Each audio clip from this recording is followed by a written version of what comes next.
வரவு அதிகரிக்கணும் அப்படின்னா நம்ம வீட்ல வந்து பீரோ எந்த சேல் வைக்கணும்? பொதுவாக பீரோவை அந்த தென்மேற்கு சந்திக்கக்கூடிய அந்த கார்னர் பகுதியில் இந்த பீரோ கொண்டு போய் வைக்கணும்.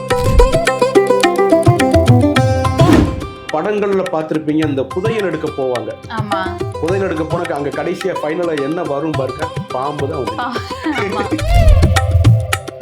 பெட்ரூம்ல இன்னும் நிறைய விஷயங்கள்லாம் இருக்கு. தூக்க பிரச்சனையா இருக்கட்டும், இந்த மாதிரி நிறைய இருக்கு. ஸோ அதை பத்தி டீட்டெயிலாக சொல்லுங்க. நம்ம வீட்டில் பாருங்களேன், வீடெல்லாம் புது வீடு வாங்கியிருப்போம், புது ஃபர்னிச்சர் எல்லாமே வாங்கியிருப்போம். ஆனால் பாருங்க, அந்த தலகாணி, அந்த பழைய தலகாணி, நெஞ்சு போன தலகாணி. எப்படி படுக்கறையை பற்றி பேசணுமோ, இப்போ படிக்கிறாரு. இப்போ படிக்கிற அறைகளில் சிறு குழந்தைகள் படிக்கிறவங்களும் இருக்காங்க, பெரிய நபர்கள், அதாவது திருமணம் முடிஞ்சவங்களும் படிக்கிற அறையெல்லாம் இருக்கு. ஸோ இப்போ பாருங்க, நம்ம படிக்கிற அறைன்னு ஒன்று சில வீட்டில் தான் தனியாக படிக்கிற அறை இருக்கும், இல்லாட்டி மேக்ஸிமம் பார்த்தீங்கன்னா படுக்கை அறையே படிக்க அறையா இருக்கும்.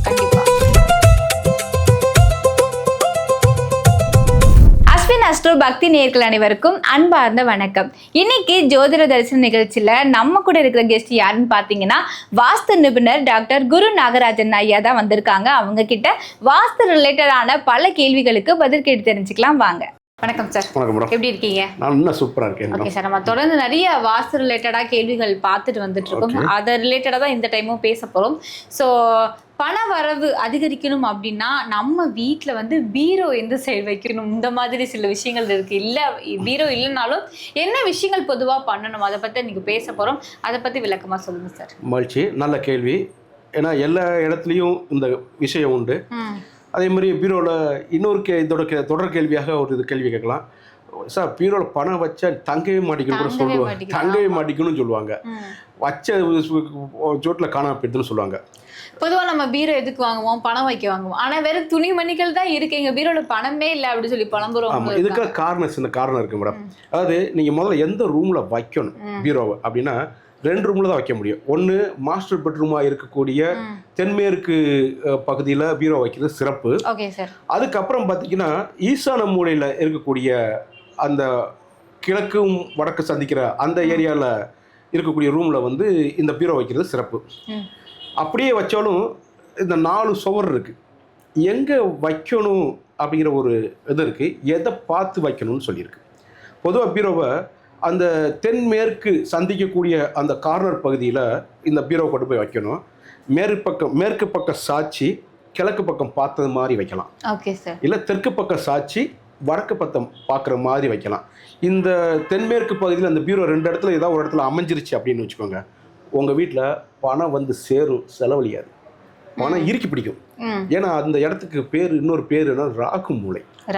ராகுவோட மூளை. ராகு நீங்கள் பார்த்துருப்பீங்க, பல படங்களில் பார்த்துருப்பீங்க, இந்த புதையல் எடுக்க போவாங்க. ஆமாம், புதையல் எடுக்க போனாக்க அங்கே கடைசியாக ஃபைனலாக என்ன வரும் பாருங்க, பாம்பு தான் வந்து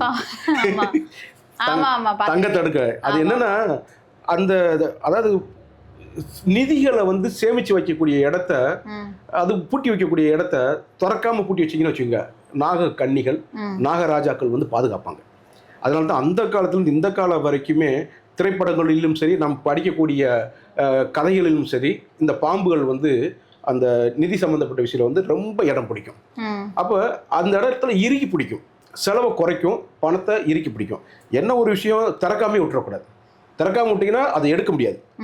அதனால அப்பயே போய் திறந்துக்கணும், கொஞ்சம் தேவைக்கு எடுத்துக்கணும், மற்றபடி நிற்கும். அப்போ இந்த ரூமில் அந்த 2 இடத்த தவிர எந்த இடத்துல வச்சாலும் பணம் வந்து அழிஞ்சிடும். ஏன் அப்படின்னா, ஒருவேளை நீங்கள் அதுலேயே அக்னி மூலையில் வச்சிங்கன்னா எரிஞ்சிடும், அப்போ பணம் ஸ்பீடாக எரியும். வாயு மூலையில் வச்சிங்கன்னா என்ன ஆகும், காற்றா பறந்துடும், அப்போ அங்கே வைக்க முடியாது. இன்னொன்று ஈசான மூலை. பொதுவாக ஈசான மூலையில் நம்ம பார்த்தீங்கன்னா 2 பக்கத்தில் ஏதாவது கதவு வந்துடும். கதவு வர்றதுனால அங்கே பீரோ வைக்கிறத அவாய்ட் பண்ணுவாங்க.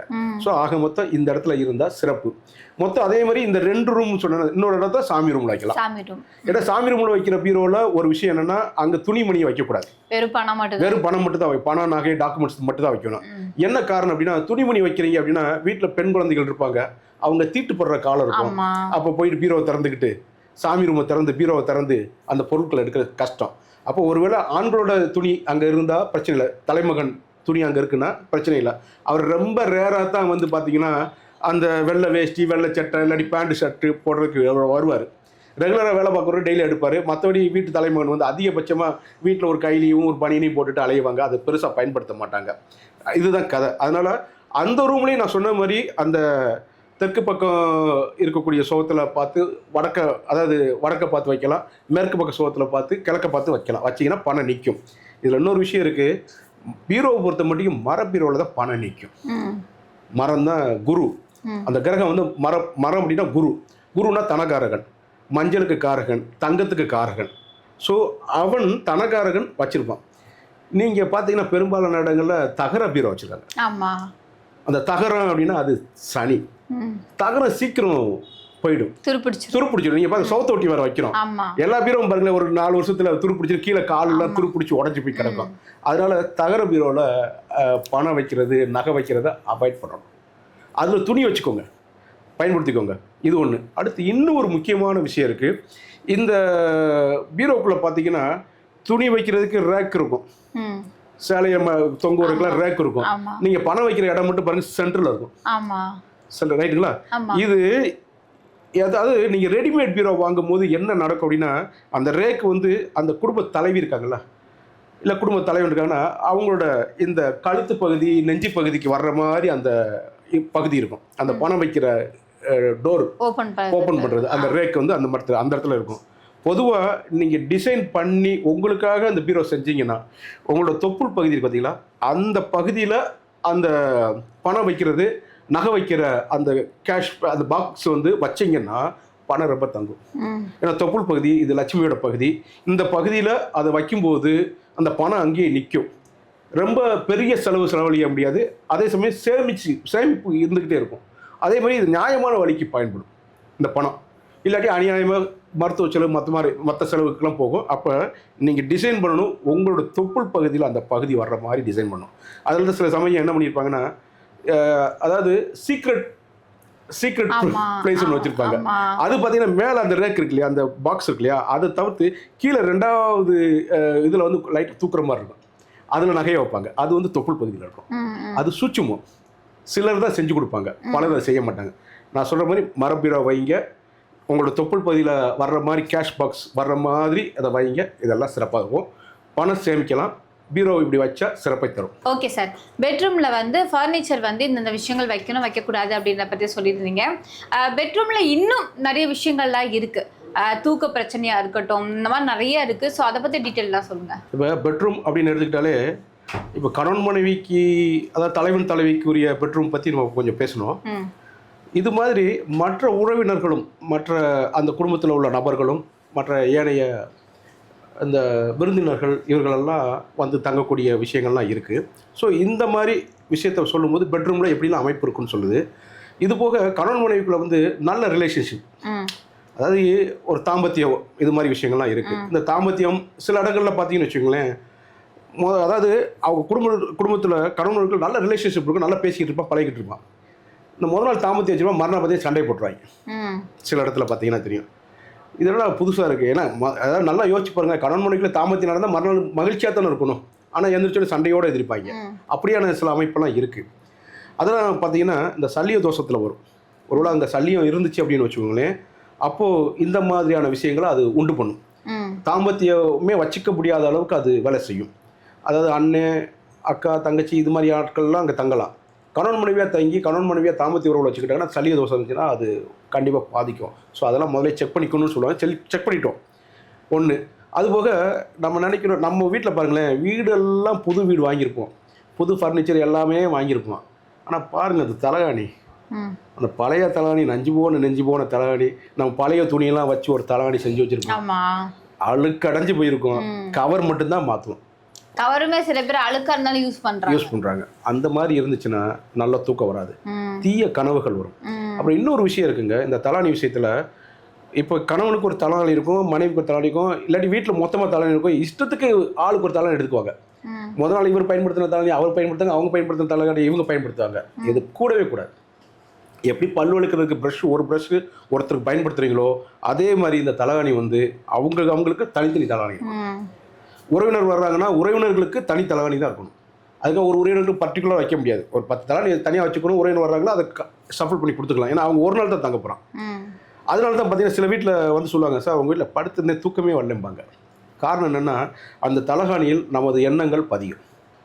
அது நம்மளை தூங்க விடாமல் பண்ணும். சில சமயம் நல்ல தூக்கத்தை கொடுக்கும். அது நல்லாவே பயன்படுத்துகிறேன். இதில் சில சமயம் இருக்குங்க, இந்த வேலைக்காரர்கள்லாம் பார்த்தீங்கன்னா பெரிய முதலாளியோட தலகாணிக்காக வெயிட் பண்ணிக்கிட்டு இருப்பாங்க. ஏதாவது கீழே போட்டால் எடுத்துகிட்டு போயிடுவாங்க. அவன் திடீர்னு பணக்காரன் ஆகிடுவான். அப்படியா? இதில் இருக்குங்க. அதாவது ஏன்னா அதை ஃபாலோ பண்ணும். அதாவது அவங்களோட அந்த நல்ல அதேனா பெரிய பணக்காரனுக்கு அவனுக்கு என்னெல்லாம் பெரிய கட்டணம்லாம் இருக்காது. அவன் அடுத்த செல்வங்கள் வரக்கூடிய வழியைத்தான் தேர்ந்தெடுத்து சிந்திப்பான். படுக்கையில் போய் படுத்தோன்னு என்ன சிந்திப்பான் தெரியுமா? நம்ம பிஸ்னஸ் எப்படி டெவலப் பண்ணலாம், அடுத்து இப்போ கோடியாக இருக்குது, லட்சமாக இருக்குது, கோடியாக இருக்குது, மில்லியன் பல மில்லியன் ஆக்கணுங்கிறதுக்க சிந்திப்பான். அந்த சிந்தனை கூட அந்த தலாடியில் இருக்கும். இது மாதிரி விஷயங்கள்லாம் இருக்குது. இப்போ குழந்தைகளுக்கு பார்த்தீங்கன்னு வச்சுக்கோங்களேன், ஆண் குழந்தைகள் பெண் குழந்தைகளாக இருக்குன்னா அவங்கள எந்த பெட்ரூமில் போடணும்னு சொல்லி ஒரு விஷயம் இருக்குது. இப்போ பொதுவாகவே குழந்தைங்களாக இருந்தாலும் ஈசான மூலையில் தங்க வைக்கலாம், தப்பு இல்லை. அப்புறம் தெற்கு பக்கமாக பெட்ரூம் இருந்தால் தெற்கு பக்கம், வடக்கு பக்கம் பெட்ரூமு, கிழக்கு பக்கம் பெட்ரூம்லாம் தங்க வைக்கலாம். இந்த வாயு மூலையில் ஒரு பெட்ரூம் போட்டிருந்தீங்கன்னா அதுக்கு யாரை தங்க வைக்கணும்னா வரக்கூடிய உறவினர்களை தங்க வைக்கலாம். பொதுவாக குழந்தைகளை ஈசான மூலையில் இருக்கக்கூடிய பெட்ரூமில் தங்க வைக்கிறது ரொம்ப சிறப்பு. அது இந்த வயதுக்கு வந்த குழந்தைகளா, அதை பெண் குழந்தைங்க வயதுக்கு வந்துருப்பாங்க இல்லையா, பியூபர்ட்டி அட்டன் பண்ண குழந்தைகளை தங்க வைக்கிறத கொஞ்சம் யோசிச்சு தங்க வைக்கணும். ஏன்னா ஈசான மொழியில் சில சமயம் சாமி ரூம் வச்சுருப்பாங்க, அதில் பெட்ரூம் பயன்படுத்தலாம். சின்ன குழந்தைகளுக்கு, வயதானவர்களுக்கு பயன்படுத்தலாம், தம்பதியினருக்கு பயன்படுத்தக்கூடாது. ஏன்னா அது கடவுள் இருக்கிற இடம்னு சொல்கிறதுனால. அப்புறம் இந்த உறவினர்களை கண்டிப்பான முறையில் அந்த வாயு மொழியில் உள்ளதில் தங்க வைக்கணும். தப்பி தவறி இந்த மாஸ்டர் பெட்ரூம் சொல்லக்கூடிய இந்த கன்னி மூலையில், இந்த நிறுதி மூலையில் இருக்கக்கூடிய அந்த பெட்ரூமில் தங்க வச்சிங்கன்னா அவன் முதலாளி ஆகிடுவான், வீட்டோடு போகவே மாட்டான். ஒரு படத்தோட வடிவேலு சொல்லுவாங்க, டே நீ சின்ன வயசில் தீபாவளிக்கு வந்த அந்த வீட்டுக்கு இப்போ நீ பெரிய ஆள் ஆகிட்ட, இன்னும் தீபாவளி உனக்கு முடியல, ஊருக்கே போகலன்னு சொல்லி இங்கிலீஷ்காரன்னா ஒரு படத்தில் சொல்லுவாங்க, பார்த்தீங்கன்னா தெரியும். காரணம் என்னென்னா அவங்கள கொண்டு போய் இந்த நிறுதி மொழியில் இருக்கிற கன்னி மொழியில் இருக்கக்கூடிய பெட்ரூமை பயன்படுத்த விட்டாங்கன்னா அவன் அங்கேயே இருந்துருவான், வீட்டை விட்டு போகிறதுக்கு மனசே வராது. அதனால உஷாராக தான் இருக்கணும், ரொம்ப உஷாராக இருக்கும். அப்புறம் இன்னொரு விஷயமும் இருக்குது, இந்த வயதிற்கு வந்த பெண் குழந்தைங்க, திருமண வயதை எட்டிய குழந்தைங்க, திருமண வயதை தாண்டியும் அந்த வீட்டை விட்டு போகாமல் இருக்குன்னா காரணம் என்னென்னா மாஸ்டர் பெட்ரூமில் நம்ம என்ன பண்ணோம்னா நம்ம பெற்றோர்கள் நம்ம குழந்தை தானே நம்ம கூட படுக்கட்டும் அப்படின்னு சொல்லி நம்ம வீட்டில் வச்சுருப்போம். இப்போ இவங்க இந்த வீட்டை விட்டு வெளியே போவாங்கன்னா போகவே மாட்டாங்க. இப்போ இந்த மாதிரி குழந்தைகளை கொண்டு போய் நீங்கள் வாயு மூலையில் இருக்கிற பெட்ரூமில் படுக்க வச்சேன்னா வீட்டை விட்டு வெளியே போயிடும். வேலைக்கு போகாத பையன் இருப்பான், அவனை கொண்டு போய் நம்ம மாஸ்டர் பெட்ரூமில் படுக்க வச்சிங்கன்னா வேலைக்கே போக மாட்டான், அவனை கொண்டு போய் வாயு மூலையில் போட்டுடணும். வெளிநாட்டு வேலைக்கு போகணும் ஒருத்தன், வாயு மூலையில் போட்டுடணும். இப்படி இந்த வாயு மூலையெல்லாம் உடனே வீட்டை விட்டு பத்தி விடுறவங்களை பூராமே வாயு மூலையில் போடணும். வீட்டில் பெர்மனண்டாக இருக்கிறவங்கள இந்த மாஸ்டர் பெட்ரூம் இருக்கக்கூடிய இந்த பெட்ரூமில் தங்க வைக்கணும். இதுதான் பெட்ரூம் சார்ந்த விஷயங்கள். ஸோ இந்த பெட்ரூமில் மேக்ஸிமம் கவர் ஆகிடுச்சு. உங்களுக்கு இன்னும் பல விஷயம் இருக்குது, அதெல்லாம் வந்து சூட்சமமாக சில விஷயங்கள் இருக்கும். ஸோ அது உங்களுக்கு பிரச்சனை இருந்தால் நீங்கள் என்னை அழைச்சி கேட்டிங்கன்னா அதை நான் சொல்லுவேன், இதில் என்னென்ன பிரச்சனை இருக்குங்க அதில் கொஞ்சம் பாருங்க அப்படிம்பேன். ஸோ இதுதான் அந்த பெட்ரூம் சம்மந்தப்பட்ட விஷயம். Okay sir. இதிலே பார்த்தீங்க அப்படின்னா படிக்கிறதுக்குன்னு தனியாக ஒரு அறையுமே சில வீட்டிலலாம் இருக்குது. ஸோ அந்த அதுவும் எந்த இடத்துல வைக்கணும், அந்த இடத்துல என்ன மாதிரியான திங்ஸ்லாம் வைக்கணும் சார்? மகிழ்ச்சி. எப்படி படுக்கறையை பற்றி பேசணுமோ இப்போ படிக்கிறாரு, இப்போ படிக்கிற அறைகளில் சிறு குழந்தைகள் படிக்கிறவங்களும் இருக்காங்க, பெரிய நபர்கள் அதாவது திருமணம் முடிஞ்சவங்களும் படிக்கிற அறையெல்லாம் இருக்குது. ஸோ இப்போ பாருங்கள், நம்ம படிக்கிற அறைன்னு ஒன்று சில வீட்டில் தான் தனியாக படிக்கிற அறை இருக்கும், இல்லாட்டி மேக்ஸிமம் பார்த்தீங்கன்னா படுக்கை அறையே படிக்க அறையாக இருக்கும். கண்டிப்பாக படுக்கை அறை தான் படிக்கிற அறையாக. நல்லா பார்த்தீங்கன்னா நம்ம ஆளுங்க பெட்டில் உட்காந்துக்கிட்டு அதுக்கு மேலே பையை வச்சுக்கிட்டு புத்தகத்தை வச்சு படிப்பாங்க. இந்த பிள்ளைகளுக்குள்ள படிப்பு ஏறாது. நான் சார் சொல்கிறீங்க சீரியஸா மேடம், நல்லா பாருங்க, அது படிக்கிற அறை வேற, படுக்கிற அறை வேற. அதுல சில சமயம் மாஸ்டர் பெட்ரூம் வச்சு படிப்பேன். ஏன்னா அம்மா அப்பா கூட உட்காந்து படிச்சுக்கிட்டு இருப்பாங்க பிள்ளைங்க. அங்க படிக்கிற பிள்ளைங்களுக்கு சீக்கிரம் காதல் வரும். என்ன விழும்? காதல் வரும். காதல் வரும். ஆமா, அம்மா அப்பா கூட உட்காந்து படிச்சா எப்படி சார் காதல் வரும்? மேடம் என்கிட்ட வந்திருக்காங்க பல பேர் 11 வயசு 12 வயசு 13 வயசுல காதலிக்கிற பொம்பளை பிள்ளைகளை வச்சுக்கிட்டு கண்ணீரோட என்கிட்ட வந்து கேட்குறாங்க, சார் என் உள்ள 13 வயசு தாங்க சார் காதலிக்கிறேன்னுங்கிறா, எதிர்த்து பேசுகிறா, எங்களால் கேட்க. ஒரு டீச்சர் தேனியிலேருந்து ஒரு டீச்சர் வந்து காதலி அழுகுறாங்க. இதில் என்ன காரணம் நினச்சிங்க? இவங்களுடைய அதாவது அறியாமை. இவங்க பெட்ரூமில் உட்கார வச்சுக்கிட்டு கூடையே உட்கார வச்சு படிக்க செல்லணும்னு சொல்லிக்கிட்டு இருக்கும்போது இந்த பிள்ளைகளுக்கு எண்ணம் கொஞ்சம், ஏன்னா நான் சொன்னல தலைகாணிக்கே என்ன சொன்னேன் பாருங்க, அப்போ அந்த எண்ணங்கள் அந்த எண்ணங்கள் அதில் போடும். அதனால் பெட்டில் உட்காந்து படிக்கிற வேலை கண்டிப்பாக அவாய்ட் பண்ணணும் ஒன்று. அப்புறம் இன்னொரு விஷயம், ஒருவேளை படிக்கிறாரையே நீங்கள் வச்சுருந்தா கூட அங்கே எந்த மூலையில் உட்காந்து படிக்கக்கூடாதுன்னு ஒரு விஷயம் இருக்குது. இல்லை அறைகள் இருக்குது, சமையலறையில் போய் உட்காந்து சில படிச்சுக்கிட்டு இருக்கும் பார்த்தீங்களா? பேசிக்கிட்டு அம்மா சமைச்சு கொடுப்பாங்க, தோசை சுட்டு கொடுத்துட்டு சாப்பிட்டுக்கிட்டே படிப்பாங்க. சமையலறையில் படிக்கிற எந்த படிப்பும் உங்கள் மண்டையில் ஏறாது. நல்லா பாருங்க, எதெல்லாம் சொல்றீங்களோ நான் எல்லாமே பண்ணிருக்கேன் சார். அப்போ உங்களுக்கு உங்களோட இதை பாருங்க, உங்களோட அனுபவத்தை பாருங்க. நீங்க அன்னைக்கு சமையலில் படிச்சுட்டு போய் பரீட்சை எழுத போனீங்கன்னா அந்த பாடம் நின்றுச்சான்னு பாருங்க, நிற்காது. அதே மாதிரி தான் வாயுமொழியில் இருக்கிற பெட்ரூமில் வந்து பாடம் படிக்கக்கூடாது. என்ன சொல்றாங்கன்னா, நான் எல்லாம் படிச்சுட்டேன், பரீட்சை எழுத போய் மறந்து வச்சுமா, அதை சொல்ல மறந்து போயிடும், அது பறந்து போயிடும். வாயுமொழினால பறந்து போகிறது. அப்போ வாயுமொழியில் போய் படிக்கக்கூடாது. இந்த அக்னி மொழியில் போய் படிக்கக்கூடாது. சமையலன்னா அக்னி மூலை, அங்கே போய் படிக்கக்கூடாது. படிக்கிறதுக்கு உண்மையிலே சிறந்த இடம் எதுன்னா ஈசான மூலை தான். ஈசான மூலையில் இருக்கக்கூடிய அந்த ரூமு, சாமி ரூமில் உட்காந்து கூட படிக்கலாம், அதான் சாமி ரூமு. இல்லை தனியாக படிக்கிற இடம் தான் அந்த ஈசான மூலையில் போய் வைக்கணும். அதில் ஒரு விஷயம், அந்த ரூமுக்குள்ளே எந்த இடத்துல உட்காந்து படித்தா மறந்து போயிடும் அப்படிங்கிற விஷயம்லாம் இருக்குது. அதாவது பொதுவாக நான் சொன்ன மாதிரி அக்னி மூலைன்னு சொல்லக்கூடிய அந்த படிக்கிற அறையில் அக்னி மூலையில் போய் உட்காந்து படித்தா படிப்பு மறந்து போயிடும். வாயு மூலையில் உட்காந்து படித்தாலும் அந்த சோத்தில் நம்ம சாய்வாங்க. சேர் டேபிள் இருந்தாலும் நம்ம ஆளுங்களுக்கு நீங்கள் எழுதுகிற லெட்டர் பேடு எழுதுகிற பாருங்க, பேடு இருக்குல்ல, அதை வாங்கி கொடுத்து பாருங்களேன், 2 நாள் யூஸ் பண்ணுவாங்க, அப்புறம் அதை ஒதுக்கிடுவாங்க. உடனே போய் சோத்தில் போய் சாஞ்சிக்கிட்டு தான் படிக்குங்க பிள்ளைங்க, நம்ம பிள்ளைங்க. நல்லா பாருங்கள். அப்போ எங்கே சாஞ்சி படிக்கணும்? அந்த தெற்கு சுவரில் வடக்கு மேற்கு சுவரில் உட்காந்து சாஞ்சிக்கிட்டு கிழக்க பார்த்தா வடக்க பார்த்தோ நின்று உட்காந்து படிக்கிற பிள்ளைகளுக்கு படிப்பு நல்லா வரும். அதை தவிர்த்துட்டு கிழக்கு சுவத்தில் சாஞ்சிக்கிட்டு மேற்க பார்த்தோ இல்லை வடக்கு சுவத்தில் பார்த்து தெற்க பார்த்தோ படிக்கிற பிள்ளைகளுக்கு படிப்பு மறந்து போயிடும். இது ஆச்சரியமாக இருக்கும், யோசிச்சு பாருங்களேன். அதாவது சூரியன் உதிக்கிற தசையில் நீங்கள் சாஞ்சிருக்கீங்க, சூரியன் மறைகிற தசையை பார்த்து படிக்கிறீங்க, அப்போ மறைஞ்சிரும். அதே மாதிரி வடக்கு பக்கம் இருக்க தசையில் இருந்துக்கிற சாஞ்சிக்கிட்டு தெற்கு தேஞ்சிரும். அப்போ நீங்கள் படிக்கிறது படிப்பு மறைஞ்சிரும், தேஞ்சிரும். அப்போ இந்த சவுத்தில் சாயிறது கூட அவங்க படிப்போட ரிலேட்டிவ் ஆகுது. அப்போ எந்த ரூம் எந்த சைடு படிக்கணுங்கிற விஷயத்தை இப்போ நீங்கள் முடிவு பண்ணிக்கலாம். ஒருவேளை உங்கள் பிள்ளைங்க நல்லா படிக்கிற பிள்ளைங்க திடீர்னு மார்க் குறையுதான் காரணம் இதுதான். அக்னி மொழியில் உட்காந்து படிக்கிறது, அம்மா தோசை சுட்டுக்கிட்டே படிக்கிறது, இதெல்லாம் மறந்து போயிடும். ஸோ இன்றைக்கி நீங்கள் ஓரளவு புரிஞ்சிருப்பீங்கன்னு நினைக்கிறேன். இன்னும் உங்கள் குழந்தைய என்ன செய்யணும், எங்கே வச்சு படித்தா அரட்டி வேற இடத்துல உட்காந்து படி அப்படிங்கிற விஷயத்தெல்லாம் சொல்லணுங்கிறத நீங்கள் முடிவு. எனக்கு ஒரு சின்ன டவுட் சொல்லுங்க. சில பேர் நடந்துக்கிட்டே படிப்பாங்களே. நடந்துட்டு படிக்கிறதுல தப்பு கிடையாது. ஏன்னா அவங்களுக்கு மேடம் பாட்டு கேட்டுக்கிட்டே படிக்கிறவனு இருக்கான், பாட்டு படிச்சுக்கிட்டே இருக்கணும் இருக்கான். இன்னும் சொல்கிறேன், இன்னைக்கு படிக்கிற பாடத்தை பாட்டா மாற்றி கதையாக மாற்றி படிக்கிறவங்களுக்கு தான் நல்லா நிற்கும். அதுக்கு காரணம் வந்து பிரெயின்ல வந்து 2 சைடு பிரெயின் இருக்கு, இடது வலது இருக்கு. இந்த அதாவது நம்ம இடது பிரெயின் வேலை செஞ்சா வலது பக்கம் வேலை செய்யும், வலது கை வேலை செய்யல. இது வலது பக்கம் பிரெயின் வேலை பார்த்துச்சுன்னா இடது பக்கம் வேலை செய்யும். அதை பாருங்க, இடது கை பழக்கம் உள்ளவங்க ரொம்ப அறிவாளியா இருப்பான். ஏன்னா அவனுக்கு வலது பக்கம் பிரெயின் வேலை செஞ்சுக்கிட்டே இருக்குன்னு அர்த்தம். வலது பக்கம் பிரெயின் அதிகமாக வேலை செய்ய நீங்க படிப்பு, ஞாபகம் மருந்து, இது மாதிரி ஞாபகம் மருந்துலாம் வராது. படிப்பு சம்மந்தப்பட்ட விஷயத்துல, அறிவு சம்மந்தப்பட்ட விஷயத்துல மேம்பட்டவங்களா இருப்பான். இந்த பெரிய விஞ்ஞானிகள் இவங்களுக்குலாம் வந்து வலது பக்கம் மூலம் அதிகமாக வேலை செய்யும். அதனால அந்த வலது பக்க மூலையில் தான் பாடல்கள் பதியும், காட்சிகள் பதியும். இடது பக்க மூலையில் எதாவது பதிஞ்சிச்சு அப்படின்னா அது பெருசாக வேலை செய்யாது, மறந்து போயிடும் சொல்லுவாங்க. அதனால தான் நாங்கள் சொல்கிறது, பாட்டா நீ படிச்சீன்னா அது வலது பக்க மூலை. அதாவது தூங்காத கண்ணென்று ஒன்று அப்படின்னு அதை படிச்சுட்டு நம்ம துடிக்கின்ற இடம் ஒன்று நம்ம அடுத்த ஒரு வரியை படிப்போம். இப்போ நீங்கள் 5ஆம் கிளாஸில் படித்த பாடத்தை நான் உங்கள்கிட்ட கேள்வி கேட்டால் நினைப்பு வருமா? வராது சார். போன மாசம் படிச்சதை படிப்பேன், போன வாரம் படிச்சதே மறந்து, நேற்று படிச்சது நினைப்பு வராது. அதுக்கு காரணம் இதுதான், பாடலாக படிக்கும்போது நிற்கும். அப்போ நடந்துக்கிட்டே படிக்கிறது தவறு கிடையாது, அவன் அதில் கான்சன்ட்ரேட் பண்ணி படித்தா நல்லது. பொதுவாக மத்திய பகுதியிலேருந்து படித்தா ரொம்ப சிறப்பு. பிரம்மஸ்தானம் சொல்லி மத்திய பகுதியிலேருந்து யார் படிக்கிறாங்களோ அவங்களுக்கு மிகப்பெரிய அறிவு கிடைக்கும், ஆற்றல் கிடைக்கும். ஏன்னா நேரடியாகவே ஆகாய தொடர்பு அது கிடைக்கும், பஞ்சபூதத்தில் ஆகாய தொடர்பு அது கிடைக்கிறதுனால அவன் நல்லா படிப்பான். ஸோ படிப்புக்கு இதுதான் விஷயம். மற்ற எந்த மொழியில், அதாவது அக்னி வாயு மொழியை தவிர்த்து மற்ற மொழியில் படிக்கிறது சிறப்பு தரும். காதலோட சிறப்பு தர்றது வந்து அந்த மாஸ்டர் பெட்ரூம். ஸோ அதனால மாஸ்டர் பெட்ரூமில் காதலிக்கிறான்னா மாஸ்டர் பெட்ரூமில் இருப்பான்.